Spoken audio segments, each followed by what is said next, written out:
लियाकत आजमी साहब, आप ये बताइए कि आपके बारे में ये कहा जाता है, पार्लियामेंट में अलग अलग जगहों से आवाज़ सुनने में आई है कि सबसे पहले योगी को आपने इस खुशखबरी दी थी जब उन्होंने सोचा भी नहीं था कि आप मुख्यमंत्री बनेंगे।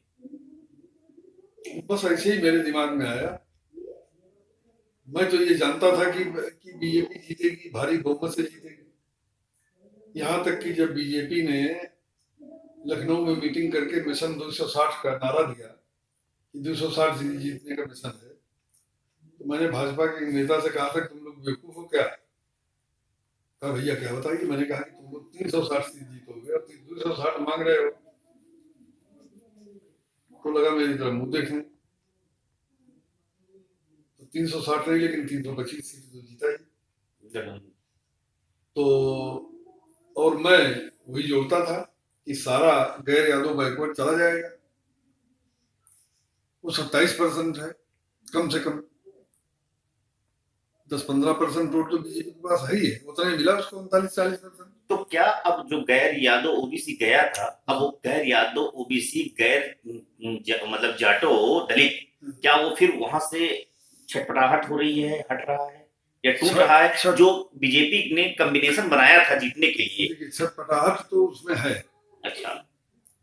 लेकिन वो अगर इन लोगों ने अखिलेश को आगे कर दिया हम्म। और उसको लगा कि अखिलेश फिर मुख्यमंत्री हो जाएगा, तो कतई नहीं आएगा। ये जो आपने योगी जी को बताया था उसके बारे में कुछ नहीं बताया आपने कि आप मुख्यमंत्री बनेंगे यूपी का। कोई उसको, मेरे ऊपर खुदा न खास्ता वही तो नाजिल नहीं होती। बस मेरा एक आकलन था कि बीजेपी भारी बहुमत से जीतेगी।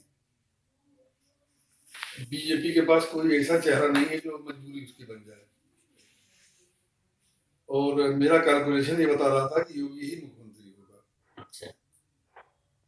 उस पर मैंने योगी से कहा पार्लियामेंट के सेंट्रल हॉल में कि तुम 2-3 महीने के बाद यूपी के मुख्यमंत्री होने वाले हो, लेकिन मुख्यमंत्री होने के बाद ली कुआन यू बन जाना। उसने कहा ये कौन था? तो मैंने कहा ये सिंगापुर का सबसे बड़ा गुंडा था किसी जमाने में, जैसे तुम यूपी के सबसे बड़े गुंडे हो। उसने कहा मैं गुंडा हूँ? मैंने कहा भाई हो। तो उसने पार्टी बनाई और चुनाव जीत गया। और चुनाव जीतने के बाद वो सारे गुंडों को जानता था। उसने इस तरह किलाकुमा किया कि जो पहले सिंगापुर दुनिया का सबसे ज्यादा खतरनाक माफिया शहर माना जाता है, और आज दुनिया का सबसे पीसफुल सिटी है। तरक्की को चार चांद लगा दिया उसने। जब मरा तो उसको गांधी गांधी वाला रुतबा, नेशन, फादर ऑफ नेशन का उसको दर्जा मिला। मैंने कहा यूपी से तुम सांप्रदायिकता को समाप्त कर सकते हो, सारे बदमाशों को जानते हो, या तो ली कुआन यू की तरह तुम फादर ऑफ यूपी हो जाओगे, और अगर तुम उसी पुराने ढर्रे पर रहे तो कुछ नहीं होगा। वो लगा बहुत। जब शपथ ग्रहण के दिन शाम को मैंने फोन किया, मैं जानता था कि बहुत भीड़ होगी। 5 मिनट के बाद उसका फोन आ गया।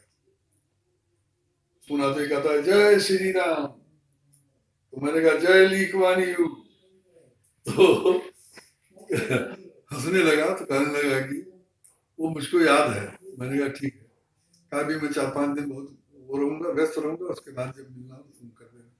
तो क्या आज एक साल बाद आपको ली कुआन यू नजर आ रहा है योगी में या नहीं? नहीं, नहीं। अभी तो मैंने 4-5 दिन पहले कहा है हम्म। कि तुम एक कदम भी नहीं ली कुआन यू की तरफ बढ़े। अरे कहे जानते हो कि किन हालात में मैं सरकार चला रहा हूँ?